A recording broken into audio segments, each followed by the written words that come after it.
নবীজি বলছে যদি কেউ ক্ষমা চাওয়ার পরে কোনো কেউ যদি ক্ষমা না করে, সেজন্য আমি নবীর সুপারিশ আশা না করে। খুব মারাত্মক কথা কিন্তু। সেজন্য নবীজি বলছেন, হে আমার উম্মত, যা জামিলা হয়েছে, যার সাথে হয়েছে, তুমি ক্ষমা করে দাও, তুমি ক্ষমা করে দাও। সে ক্ষমা চাক না চাক, তুমি মাফ করে দাও। তুমি যদি মাফ করলে তোমার ইজ্জতের কমতি হয়, আমি মুস্তাফা থেকে হাসরের ময়দানে তোমার ইজ্জত বুঝে নিও।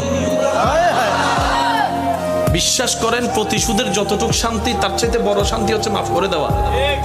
আমাকেও বলার দরকার নাই, কাউকে শোনানোর দরকার নাই। আপনার জীবনের সবচেয়ে বড় শত্রু, যে ইনডোর হোক, আউটডোর হোক, ঘরের হোক, বাহির হোক, যার সাথে আপনার বনেও না, যার সাথে চেহারা দেখতে ইচ্ছা করে না, এরকম কেউ থাকলে শুধু মনে মনে আমার দিকে তাকাই হলো কথাটা রাখার জন্য, শুধু মনে মনে বলেন, যা তোরা মাফ করে দিলাম। দেখবেন আপনার মনে এটা কেমন যেন একটা শান্তি লাগা শুরু করবে। বিশ্বাস করেন ভাই, রাগ, হিংসা, অহংকার এগুলো শয়তানের জিনিস।